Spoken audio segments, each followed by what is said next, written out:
ये जो जिले बट गए, हमसे तो कोई मतलब है नहीं, लेकिन मैंने एक साहब से पूछा कि साहब आगे जिले बटे हैं तो परेशानी क्या है, तो उन्होंने कहा कि बेडरूम एक जिले में है, बाथरूम दूसरे जिले में, और क्या तो ये चार मिसरे ऐसे बटे हैं अब के जिले, लुत्फ आ गया। शौहर इधर उदास है, बीवी मगन उधर, चारा हमारा खाती हैं, दोहते हैं दूध गैर, भैंसों के मुंह इधर हैं तो भैंसों के थन उधर। वाह वाह वाह। चिपक जाते हैं कुर्सी से, निकाला हो नहीं सकता।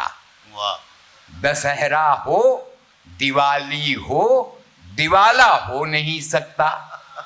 अगर औरत कोई सर को घुटा ले तो समझ लीजिए कि अब इससे बड़ा कोई घुटाला हो नहीं सकता। बहुत अच्छा है, वाह वाह वाह। अगर औरत कोई सर को घुटा ले तो समझ लीजिए कि अब इससे बड़ा कोई घुटाला हो नहीं सकता।